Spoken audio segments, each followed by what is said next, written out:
Good evening, everyone. Thank you for coming.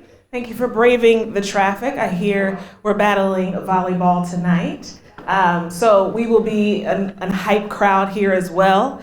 We won't leave it all to the women volleyball team. But welcome to What Matters to Me and Why. This event series, hosted by the UC Irvine Alumni Association, invites UCI's distinguished alumni to share their life journeys and how it has impacted their career paths. The series explores personal journeys, choices made, difficulties encountered, commitments formed, and joys revealed, with the hope that these stories will help us understand diverse pathways in life, work, and leadership. Such understandings are crucial for fortifying tolerance, strengthening bonds, and supporting the virtues that make UC Irvine a great institution.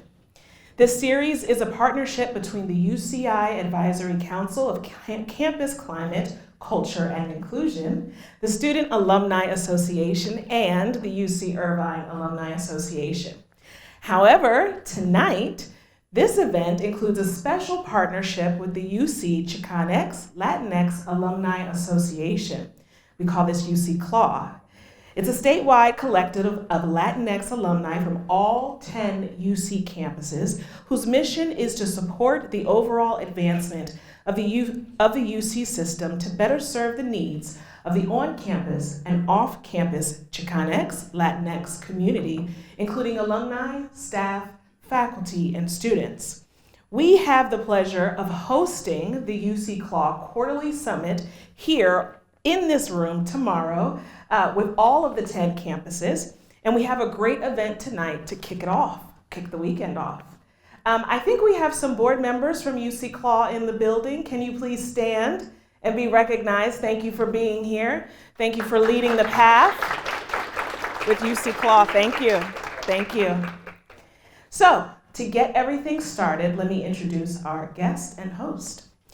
Please join me in welcoming to the stage our moderator for the night, Austin Parrish, Dean and Chancellor's Professor of Law of the University of California, Irvine School of Law. Austin Parrish is the Dean and Chancellor's Professor, and he has held this position since 2022. Previously, he served as the Dean and James H. Rudy Professor at Indiana University Bloomington's Maurer School of Law. Dean Parrish currently serves as the president of the Association of American Law Schools, an editor of the Journal of Legal Education, a member of the board of Access Lex Institute, a nonprofit focused on issues of access and affordability in legal education. And he's a member of the board of Public Law Center, a nonprofit that provides free legal services for low-income residents of Orange County. Dean Parrish's research and scholarship focuses on issues of transnational and international law, and he has taught courses on civil procedure, constitutional law, federal courts, international environmental law, public international law, among others. Prior to entering academia, Dean Parrish was an attorney with O'Melveny and Myers in Los Angeles. Please welcome him to the stage. Where's I left my other page, May. I'm sorry. I left mine so I can introduce everyone on the stage. I don't get to. Okay, I'll let you introduce him. I was so excited. Thank you. Well, we've got a special evening. Before we get started, can we have a round of applause for Shante and May and the entire UCAA team? And a big congratulations to UC CLAW for tomorrow's event. What matters and to me and why is this informal conversation series? And I think what's great about it is we get to bring some of UCI's most distinguished alumni. And what a terrific guest we have this evening. It's my pleasure to be able to introduce our distinguished alum, Martin Estrada. Martin has concluded his service in the United States Attorney's Office for the Central District of California, a position he held since 2022. In addition to serving as the U.S. Attorney, he has served as an Assistant U.S. Attorney, including Deputy Chief of the Violent and Organized Crime Section and the International Organized Crime Coordinator. He's also served as an associate and partner at Munger, Tolles & Olson, one of California's most highly regarded law firms. He began his law career clerking for Judge Robert Timlin of the United States District Court for the Central District of California, and also for the legendary Judge Arthur Alarcon of the U.S. Court of Appeals for the Ninth Circuit. Throughout his time, he has given back, doing significant pro bono work and serving on the boards of the Federal Bar Association, the Legal Aid Foundation of Los Angeles, the Alliance for Children's Rights, and a member of the State Bar Judicial Nominations Evaluations Commission. Not surprisingly, Martin has received many accolades. In government, this has included the Department of Justice's Director's Award of Superior Performance. He's been recognized as a Fellow of the American College of Trial Lawyers, by the Daily Journal as among the top litigators in California, and one of the most influential minority lawyers in California and Los Angeles by the Los Angeles Business Journal. He has twice received the California Lawyer Attorney of the Year, the Clay Award. He grew up in Orange County. He attended UC Irvine, where he graduated magna cum laude. I think we need a round of applause there. He graduated UC Irvine, magna cum laude. And he earned his JD from Stanford Law School, where he graduated with distinction. I have to say, normally when I do an introduction, I'm able to memorize it. I had to cut Martin's biography down so short, and I couldn't memorize it because it was too long. So please join me in an incredibly warm welcome for our very distinguished alum for this evening's What Matters to Me and Why's distinguished guest, Mr. Martin Estrada. Thank you so much. Thank you. So we're going to begin with me interviewing Mr. Estrada for about 40 minutes, and then we'll have about 10 or so minutes for questions from the audience as we conclude before we go into dinner. So get ready with the tough questions. Mine are all softballs. So let's jump right in. And, you graduated in 1998 from UC Irvine. Can we take you back a little bit? What do you remember from your time on campus as an undergraduate here at UC Irvine? And can you talk a little bit about what you were involved in when you were here as a student? Sure, happy to do that. First, let me say thank you all for having me. It's wonderful to be here with you. I can certainly say what wasn't there when I was a student here in the late 90s, which is an amazing volleyball team that caused traffic like we have here today. That did not exist, so congrats on that. That's wonderful to see. But when I went here, and I'll tell you my journey to UC Irvine. I was really inspired to come here by my older brother and sister. There are three of us siblings. I'm the youngest. My sister is 6 years older. My brother is 5 years older. By the way, my sister Carmen Estrada is here today. Just stand up, please, and be acknowledged. So both of them were really the trailblazers for me. My family came here from Guatemala. They didn't know our system here, our educational system, and didn't know how things worked. So it was a little rough learning how things work in this country. But my sister and brother sort of learned how that system worked, went through high school, did very well, got to attend UC Irvine, and I essentially had the pathway blazed for me. And that's going to be a theme as I talk through. There's a lot of pathways that I followed, a lot of people who helped me through my career. And that's one of the things I tell people because I want to remind others that it's important to pay it forward and give back for all the opportunities that you've received. And that's certainly something I take to heart.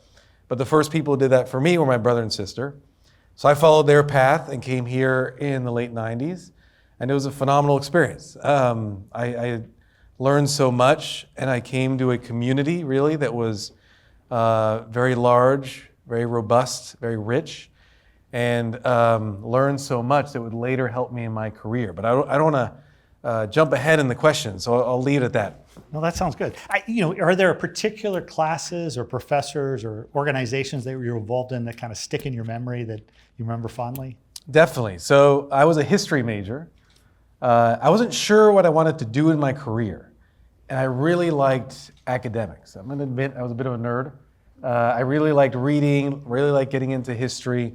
The history department here was fantastic. I remember learning different types of history. I specialized in Latin American history and 19th century American history.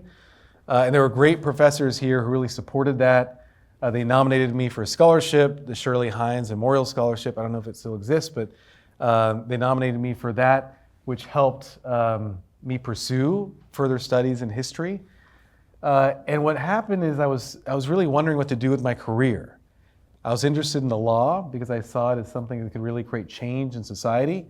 I was also interested in history because I was so curious about it, and I mentioned that nerdy quality that I had. And I got to pursue both things. So I got to work for a professor as a research assistant for the summer. So I spent the whole summer basically going through books, summarizing monographs, summarizing articles, and really learning the craft of being an academic. And also, during my time here, I got to take advantage of some of the rich community offerings. I got to work at a legal aid in Santa Ana. I worked as a Spanish language translator at the legal aid, so I got to see what the practice of law was like. And that experience was really formative for me because it told me I wanted to become a lawyer. No offense to the historians here, but I decided to choose law. But it also taught me the craft of being a lawyer because as many of you know who are in that field or thinking about the field, writing is so critical. Research and writing is so critical to being a lawyer, and being able to refine that craft through the history department here was definitely formative. You know, I always tell students that don't worry too much about what you're studying, that a liberal arts education can be great preparation for a law degree, so can a STEM background. And maybe you could talk a little bit, how did history prepare you for your later career? I know your law degree prepared you for that, but how did history prepare you for your later career? Sure, I talk to more junior attorneys about this all the time, and I tell them the writing is really a craft, and I use that term purposefully. It's, I've never seen in all my time as a lawyer, and it's been 20 plus years now, a legal prodigy. You have prodigies in music, you have prodigies in science. I have yet to see it in the law, and that's because the law, for the law, experience is so critical. And having experience, developing that experience, learning to communicate with others, learning to persuade others, and persuade them through advocacy both in writing and orally.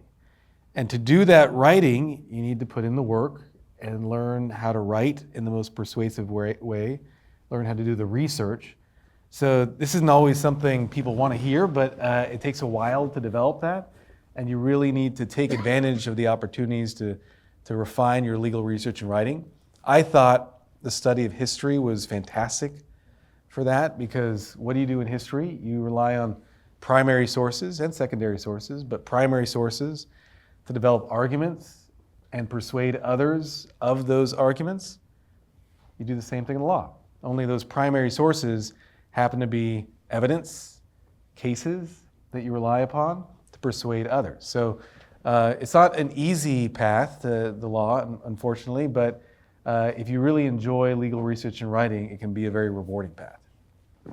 You've just finished being U.S. Attorney to maybe the biggest, if not one of the very biggest sort of districts in the United States. The biggest. That's what I thought. Yeah. Well, so we'll get into that later, but maybe a silly question. Did you have any thought that when you started volunteering for legal aid there that you were going to become the very top government official in the largest judicial district in the United States? So definitely not. We knew nothing about the system here, educational system, but certainly nothing about the legal system, and I'm talking about my family here. We didn't even know what the U.S. Attorney's Office was. I, sort of stumbled into law school, and when I was in law school, I'll be honest, I didn't particularly enjoy my first year. I had come off volunteering at a legal aid, and a legal aid, what you do is you help people with their most pressing needs, things like housing, things like benefits, things like domestic violence, and you really see the impact that the law can have in bettering people's lives. So that's what I saw as being a lawyer. That's what I wanted to pursue as being a lawyer. Then I go to law school, and the whole first year, I spend in my torts class learning about accidents from the 19th century, crazy barges going down rivers and crashing. I go to my property class, and we're learning about things like fees simples and tenancy and commons, these very esoteric type of things.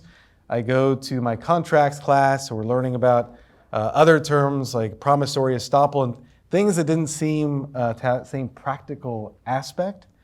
So I was not I don't want to say disenchanted, but my first year did not live up to the expectations.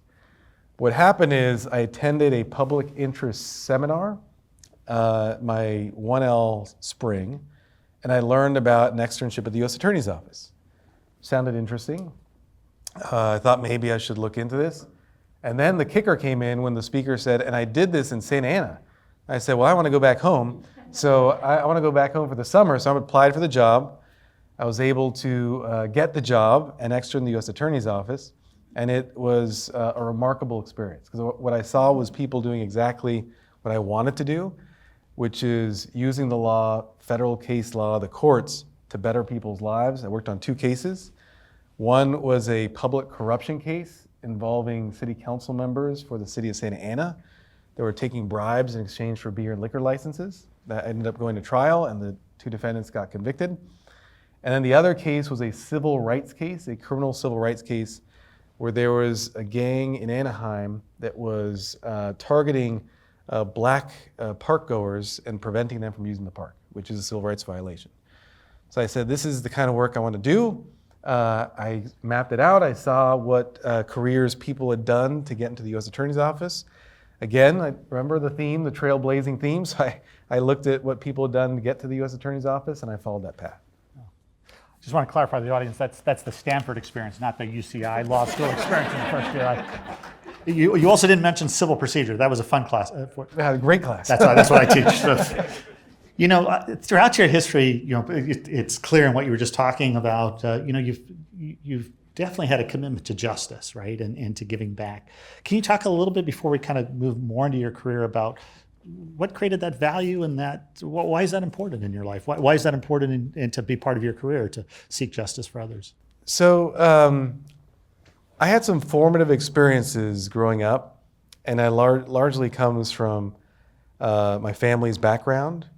And they came here from Guatemala. They came here to certainly pursue financial opportunities here in this country, but also to flee a very oppressive regime. For those of you who aren't as familiar with Guatemalan history, they had the longest civil war in Latin American history, 30-year civil war that ended in 1996. And during that time, they had government after government that was just very oppressive to people, and a legal system that only worked for the powerful and the wealthy. And I had one experience, which I've talked about a few times. I'd go back every couple of years to Guatemala to visit, and one experience where I went back, went with my family, went to a picnic by a lake. We were there enjoying the weather, enjoying the time out. 2 men drove up, they pulled out guns, they robbed us at gunpoint. It's one of the scariest things I can remember as a kid. I remember them stealing everything they could. They made my brother and sister, who were teenagers, empty their pockets. Incredibly traumatic experience. But then the worst part was still to come, which is after that, we walked back to the village and told local police, and they laughed in our faces. They weren't going to do anything about it, and in fact, they laughed about what we'd gone through.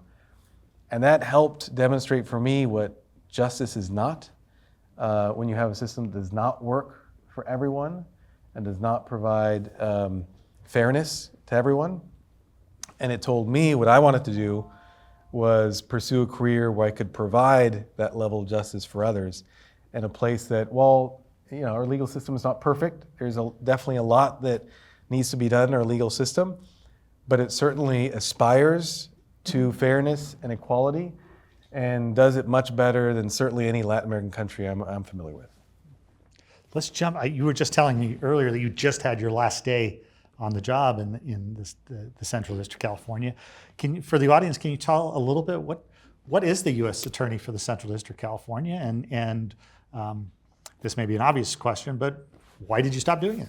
So yes, so I'll deal with the first one first, which is what the U.S. Attorney is. And I like to joke, when I first became an assistant United States Attorney, my mother was so proud. My mother is back there, Amanda Estrada.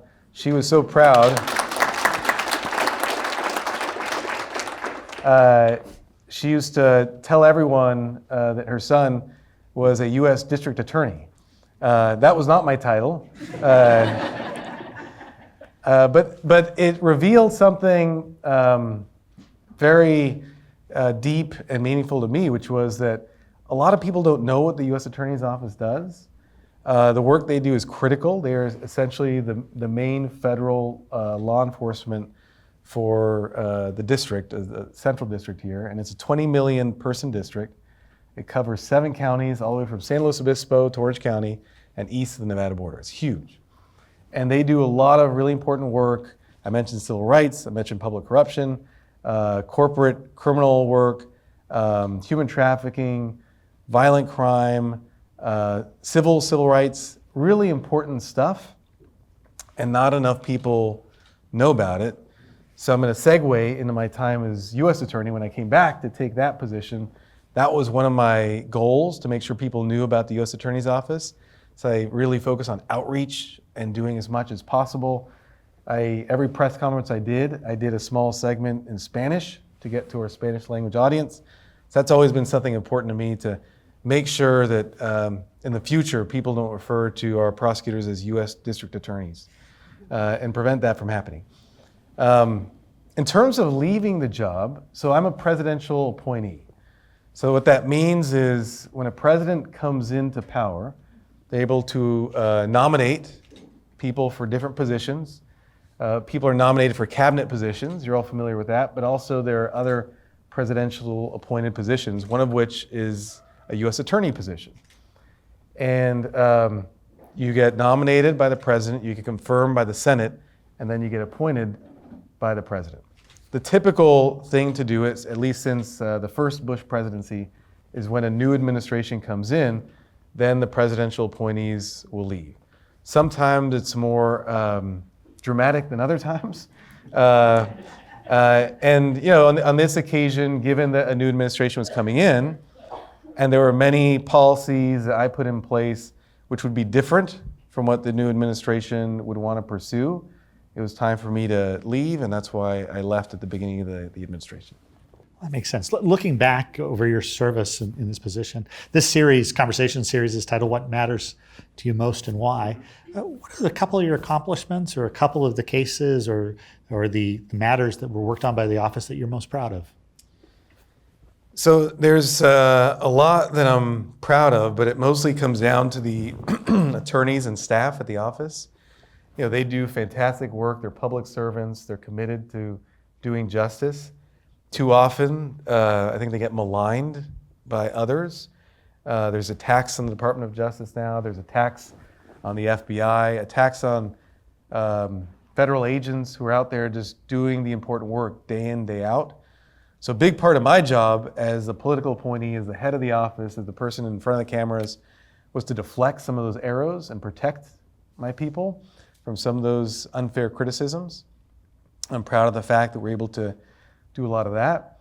And also highlighting the work. There's amazing work at the office did. I mentioned human trafficking. We launched something called the Figueroa Corridor Human Trafficking Initiative. For those of you who don't know, just south of USC, Figueroa Street is basically an open air child prostitution market every night. And it's a really sad thing.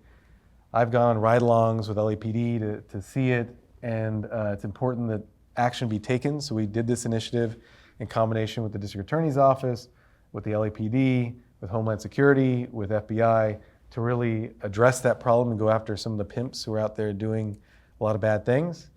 Another area I was proud of was launching the environmental justice position. Environmental issues are so important to people here in Southern California. Contamination, pollution, which historically hasn't been addressed in the way it should. So we created a position to really go out in the community and find those cases and bring those cases.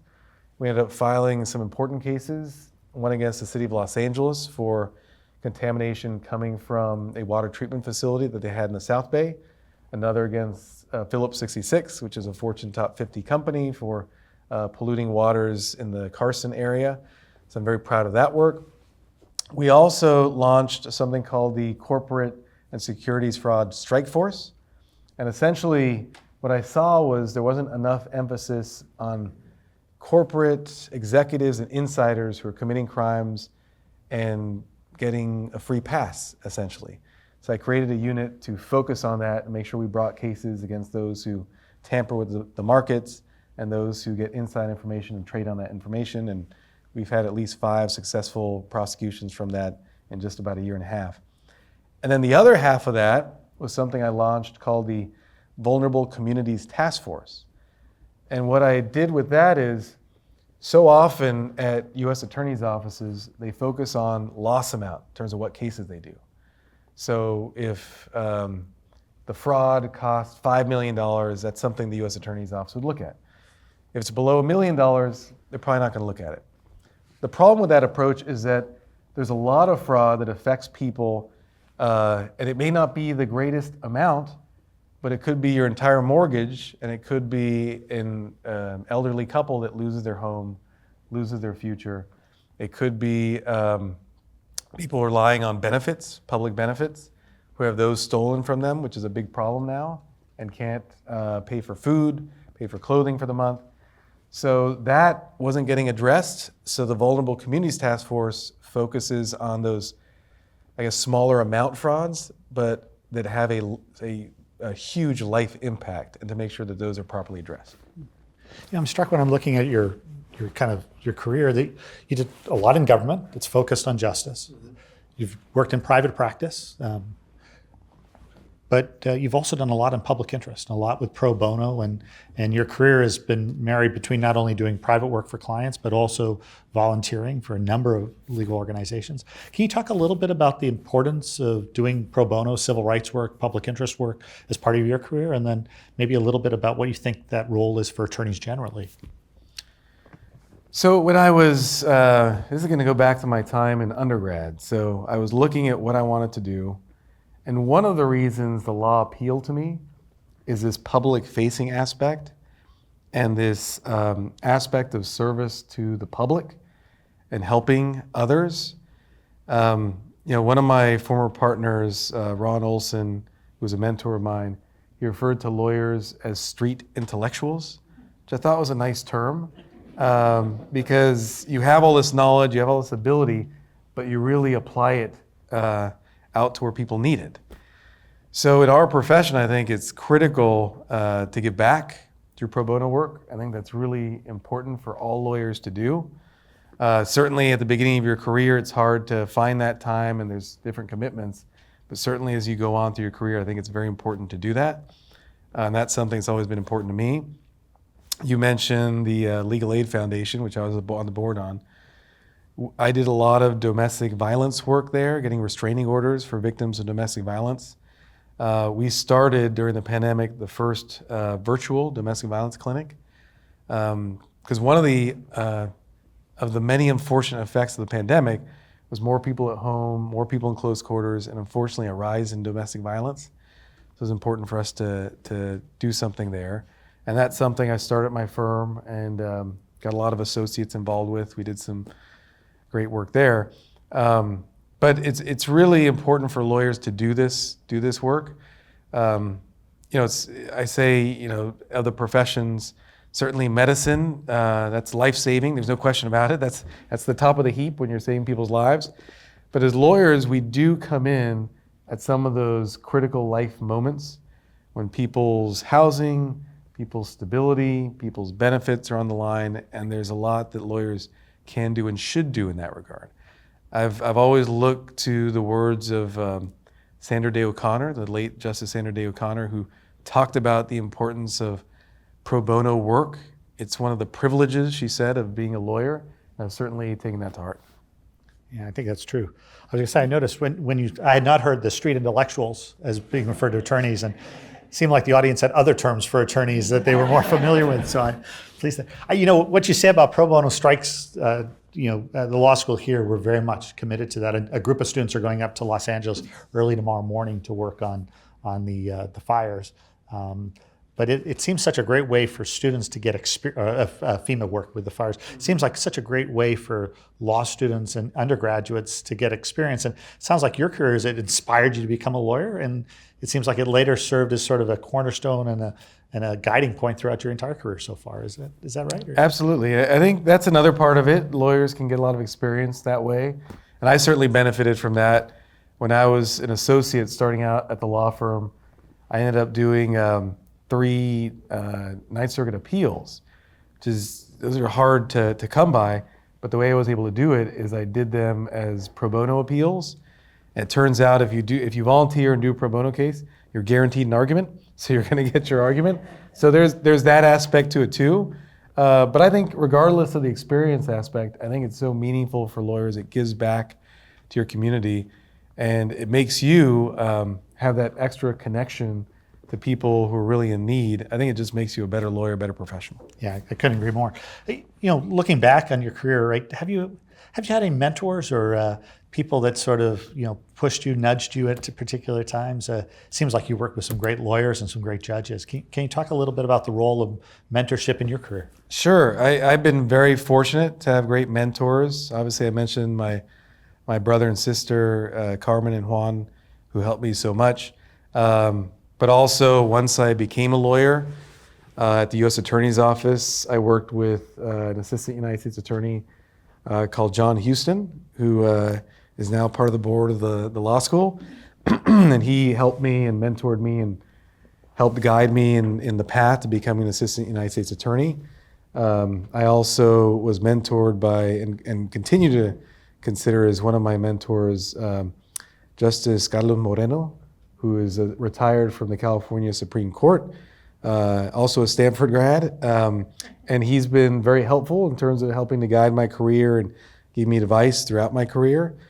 And just so many different mentors who helped me, partners at the law firm, more senior prosecutors, judges. You mentioned the 2 judges I worked for. They're both passed away, unfortunately, but they were amazing mentors to me, helping me to get positions, guiding me through those positions, giving me advice.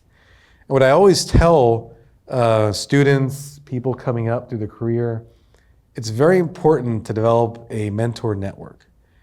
And it may sound like a difficult thing, but it turns out that people really like giving out advice. They love talking about what they did. And you filter in terms of what you need and what you don't need. But I think building that network is very important. And I like to tell people to not be shy about reaching out, be a squeaky wheel, send those emails, send those texts, develop a network. And it doesn't have to be the most senior person out there. You can have different mentors in different stages of the career. I tell associates, you can have a mentor who's 2 years ahead of you, mentor who's 5 years ahead of you, a partner mentor, a judge mentor. There's various different levels, but to definitely maintain those connections, go out, take your mentor to a cup of coffee. But the professions are so close, and there's so much information that's gained through experience that's really critical to develop that network to maximize your career. Yeah, I think that's such good advice. I tend to think that instinctively you think, I want a mentor who's on the United States Supreme Court, and hard to do. And sometimes the person who's 2 years ahead of you actually may be able to give you the best advice. And right.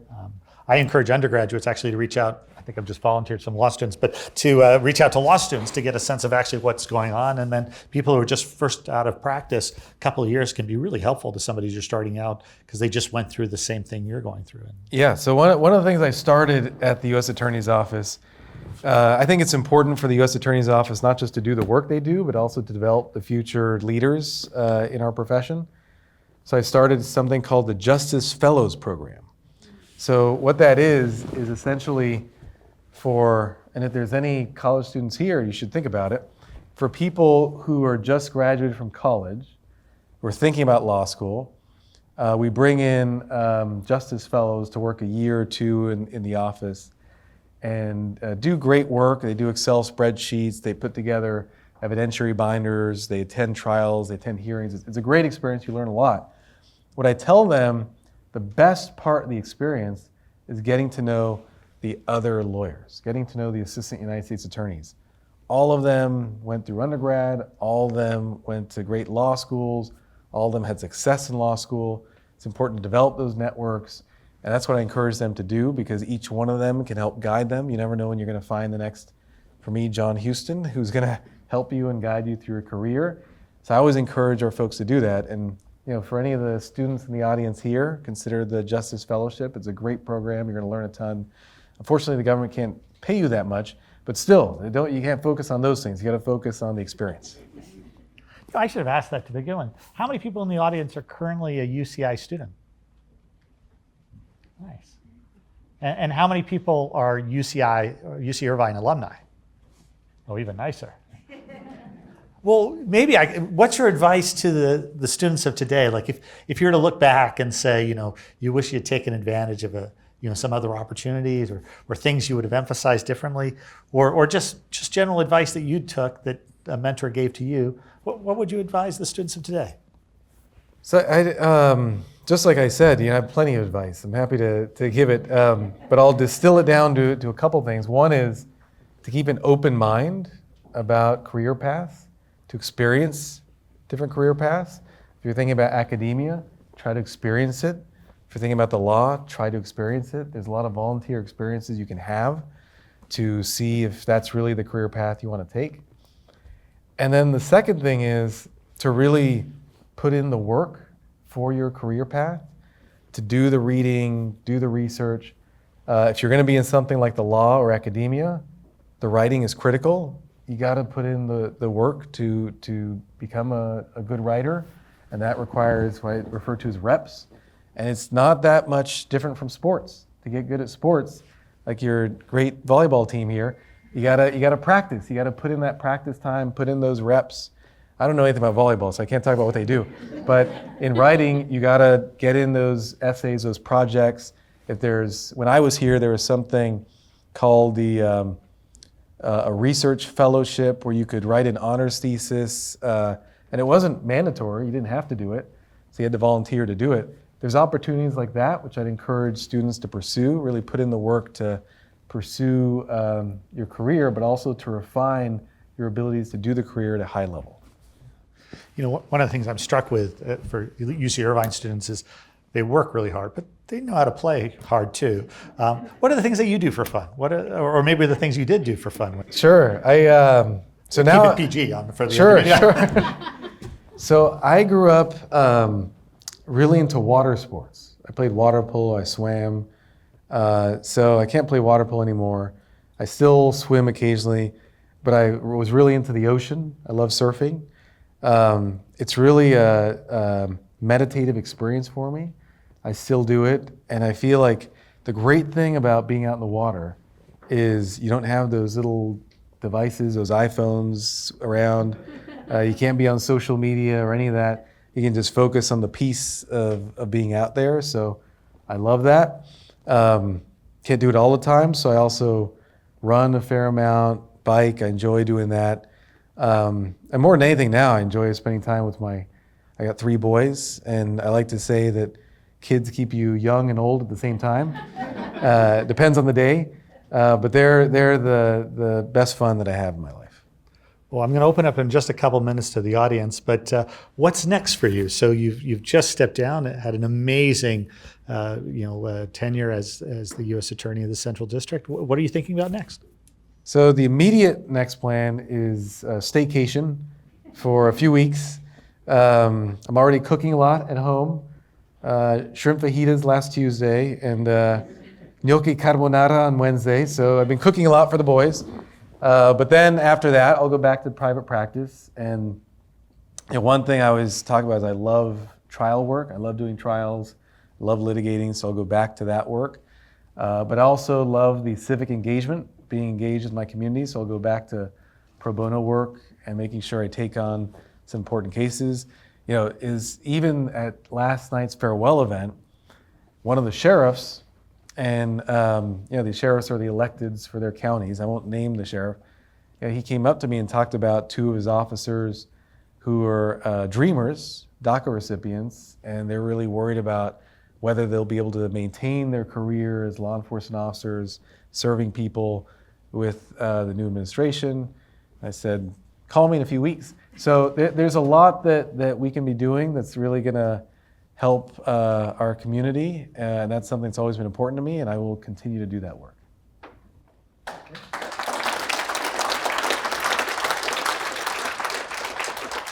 Well, we've got about 10 or so minutes. I know we've got dinner, but for the audience to ask questions, I think we have roaming mic people. Yeah, we have roaming mic people. I'm supposed to call on you, so raise your. We've got a question right here, and then one back there. So right here, and then we'll. Hi there, Roberta Camarena. I'm not a UC alum. I'm a UC San Diego alum. We have the Chicanx Latinx Alumni Association meeting here today. So I'm honored to be here, and I'm really glad that it worked out. You are an amazing speaker. So my question to you is, have you considered doing, I know that this is an engagement because you're an alum, but just general public speaking, it's incredible. Your story is inspiring. And as a UC San Diego, I'm currently Director of Chancellor Community Relations at UC San Diego. And we have so many events. I'm like, tap, tap, tap. I can put you in so many of them. So just putting it out there. Is that true? Is it not true? Are you considering that? Hey, hands off our alums. No, I'm just kidding. Thank you. Appreciate the compliment. So it actually goes to what I talked about before, the outreach work.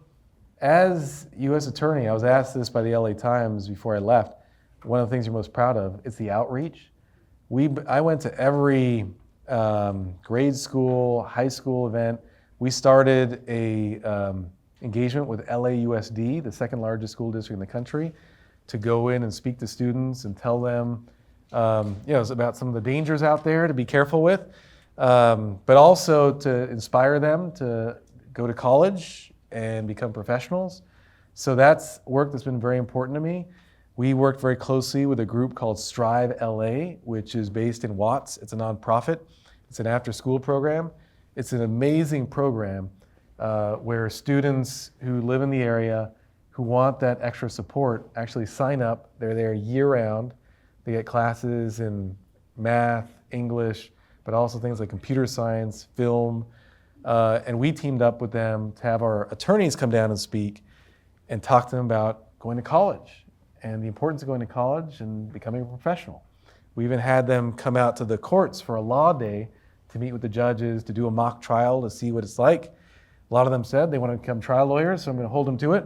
But definitely the engagement and speaking to others and trying to, as I said at the outset, pay it forward is very important to me. So definitely look me up as long as you don't offend the dean here. Share. Just kidding. We have the gentleman in the back. Thank you. Hello. My name is Toddy Aguilera, and I co-chair the statewide UC class. So thank you both and everyone for being here tonight. Thank you for being a role model, not only for us, but for the students and next generation that'll follow you in the legal profession. I fortunately or unfortunately served on a county grand jury, which they told me wasn't going to be a lot of work, but it was a heck of a lot of work. And I'm just curious what the U.S. Attorney General's office district office does with grand juries, the work that you do. Sure. So actually, we didn't get too much into what the U.S. Attorney's Office does, but one of the main distinctions between the U.S. Attorney's Office and the DA's office is what we call investigatory cases versus reactive cases.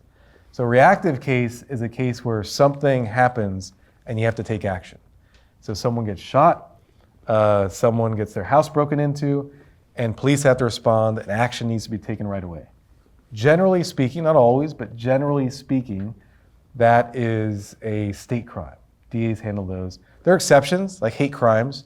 Like our office did the Pico Robertson shooter when he shot an individual, former UCLA dentist student, shot 2 Orthodox Jewish men leading synagogue 2 days in a row. We did that case as a hate crime because we have jurisdiction over those. But generally speaking, the reactive cases are done by DA's offices across the counties. The real bread and butter of federal prosecutors in the U.S. Attorney's Office is what's called investigatory cases. And that's where you use the process of the grand jury to really deeply investigate a case, to send out subpoenas, to build up evidence, to learn the full scope of conduct. An example of that, and this one's actually in Orange County, is the case involving Shohei Ohtani, the interpreter who stole millions and millions of dollars. That's a case where we built it out using the investigatory process, using subpoenas, gathering information from Mr. Otani's phone, gathering information from Mr. Mitsuhara's phone, going through that evidence, developing that evidence, and ultimately announcing the charges against Mitsuhara and learning that Mr. Otani is in fact a victim. That's something that takes a lot of grand jury investigatory process. That's an example of something that the federal prosecutors can do very effectively. We've got another question right there. Yes. So piggybacking on Roberta, I am from UC Irvine Latino Alumni Association, and we would love to have you on our team now that you have a little more time. So I just wanted to put that invitation out there. Thank you for class of 2000. I won't name my class, but it was before that. Caroline Cavillas, UC Davis Cal Aggies. They're your partners here with Irvine, the Aggies. And we came down with the Hawaii team that David just lost in basketball to Davis last night, but they're going to be here tomorrow night trying to get another win from you guys. For the students or those who are contemplating, or maybe not even contemplating becoming an attorney, what would you say is the most important thing that they should think about in making that decision? And what would be the most important character that they should have or focus on to be a good attorney? So thank you for the question. I think what's critical for any student who's thinking about pursuing a career in the law is to know what that career entails and make sure it is something that you want to pursue. And that's why I encourage people to experience it. I mentioned working at the Legal Aid Society. That was very important for me. I also worked as a clerk at a law firm here in Irvine. I was the guy who put the folders together, who did the paper clipping and all that stuff. And I saw what private practice can be like. And look, there's a lot of people who burn out as lawyers. It's not for everyone. You really have to have a passion to have success as a lawyer. You really have to have a passion for the profession. I think you learn a lot working from the bottom too. One thing I saw when I was working as a lowly clerk is some of the lawyers didn't always treat me too well. And that I remembered because then when I got to be the partner, I made sure to treat everyone well. And we had the farewell event yesterday. The folks who do the cleaning on my floor showed up to my farewell event because I make sure to treat them well because then they'll treat you well. So there's a lot of benefits to working your way up from the bottom. You learn also how to treat people once you get higher up. I've got one question here, and then we'll move over to this side of the room, and then and then I'll get you. So, can we do here and then Gordon next? Sorry. Hi. Oh, is it on? Oh, okay. Hello, my name is Nicole Cordova. I'm currently a senior here at UC Irvine, and today, actually, I've never had this experience on campus, but as I was walking out of one of my classes, I did have a peer push me and shout out Chicana and almost seemed to be like coming from an insulting tone. My question for you is, I know that I'm sure with being an attorney and working in politics, you've come across different situations that perhaps are quite tense, but how do you carry through with poise and grace, and also leading by example that doesn't perpetuate any tension or conflict?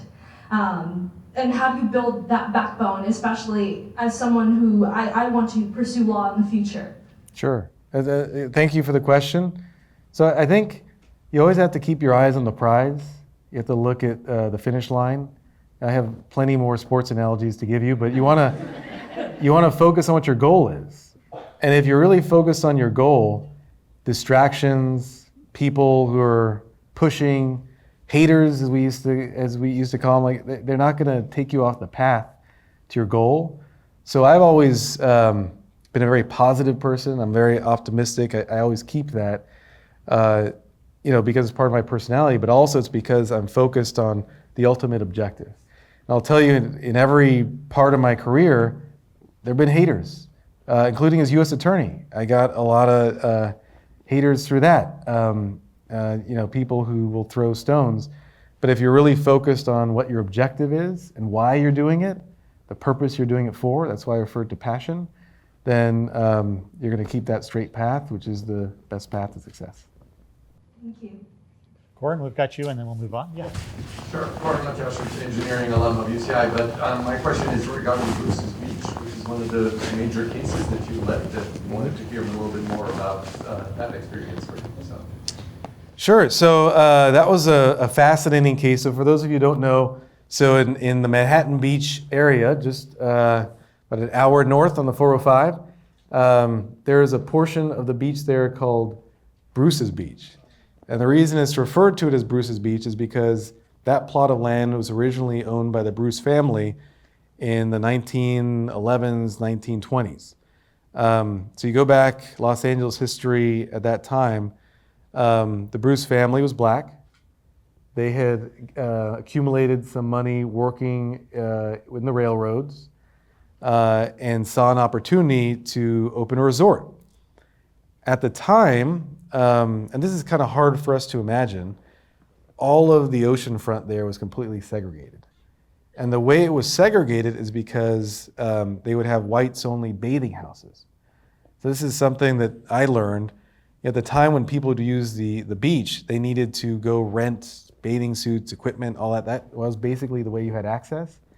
So the only bathing house open to African Americans was Bruce's Beach. It was a thriving resort, did very well. But going back to the haters comment, there started to develop haters in the 1910s, 1920s. And as Manhattan Beach began to become a city, they created this really nefarious plan to essentially steal the land from the Bruce family through something called inverse condemnation. You'll learn about that in law school. Essentially steal it through a court process and take it from the Bruce family. And it was this injustice that was really terrible, and there's a lot of contemporaneous reporting and writing about how it was motivated by racial animus. And that's where the history and the law blend in, where we built a lot of those primary sources, went back and collected a lot of that information. And look, people knew that this was a terrible stain in our history since the 1950s. But not a lot was done. There were reports that were written. There was a plaque that was put up called says Bruce's Beach there. But ultimately, a movement started about 4 years ago to give the land back to the ancestors of the Bruce family. So this was something that the politicians favored, the county favored. It was now in county hands. So they wanted to do it. So it was a whole process, very celebratory. Everyone was excited about giving the land back to the Bruce family. But then there was a lawsuit that was filed to try to stop it by a conservative group. And they needed to litigate whether this could be done. And I'm a litigator, so I was lucky enough to get the call. And I said, happy to do it, happy to work with the Bruce family. I called the Bruces. I remember how grateful they were for me to work with them and have my whole team, my litigation team, work with them. I told them it was, the privilege is mine, not yours, and it was a privilege to be entrusted by them for that important case. We ultimately won the case. I'm not going to bore you with the details, but it could be a law school exam, all the different hurdles you have to go through in California constitutional law, takings law, and whatnot. We ultimately had a hearing and won the case for the Bruce family. And it was really a great experience for me, and I mentioned a privilege, real privilege for me, not just to represent the Bruces, but to write this really terrible stain on Los Angeles and really our nation's history. We have time for a few more. Yes. Can you hear me? Hi, Mr. U.S. Attorney Estrada. Thank you so much for coming out. My name is Chris Hu. I'm the president of Anteaters in Law, which is the Lawyer Alumni Association here at UCI. One of the things you were talking about is how lawyers are street intellectuals, is how you describe this. I really like that. I'm going to use that phrase to describe myself now. I can't trademark that. It's Ron Olson. That's his phrase. Anyway, I think what you're implying with that is that we're going to be public individual, public. We don't have a right to a private life. Just to expand on that, do you mean that even lawyers who are in private practice, they can't have a private life? And kind of just to help you discuss that, you talked about how if you have a pro bono appeals case, that you're guaranteed a fight. So can you kind of explain what you meant by that? So what I was getting at was not so much whether you have a right to a private life or not, but really what's incumbent upon you as a professional. And I think especially when you're in a position as privileged as being a lawyer, which is one of the few professions out there that really are public facing, it is really critical that you give back in that position. You know, you're the person who's speaking to jurors, grand jurors, petit jurors about what to do in a case. It's really important that you give back when you have that kind of power, that kind of prestige. So certainly it's not obligatory, and there are many attorneys who do none of that work, but I think it's critical that lawyers do that. And I think it's critical that we as leaders in the law encourage all lawyers to do that, and that's why I referenced the Justice Sandra Day O'Connor quote. You mentioned the arguments.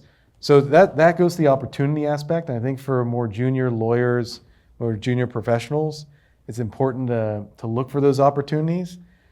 You know, in the law, it's hard to get those reps. You know, if Meta has a case against Apple, they're not going to give it to a junior lawyer, right? They're going to call in the senior lawyers to win the case. But there are opportunities when you're talking about pro bono work for more junior lawyers to get arguments, to get trials, to get appellate arguments. And I think in the more transactional aspect of pro bono, that's a benefit you get. But I think the more important thing is the benefit you're giving to the community that relies on you and gives you that position of power.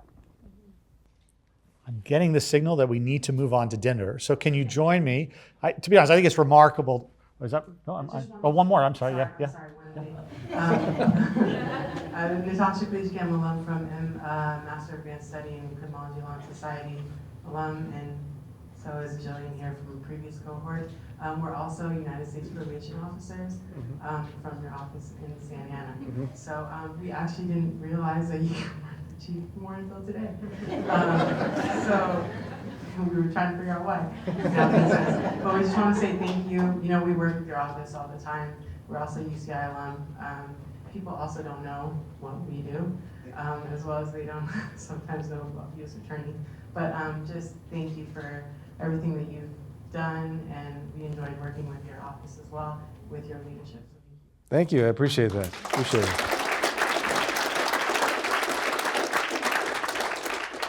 I think you did it for me. I was going to just say it's remarkable that the day after Step Down, you were able to make time, and instead of going straight into staycation, you decided to spend time with your alma mater. So I know we just clapped, but could we have another round of applause?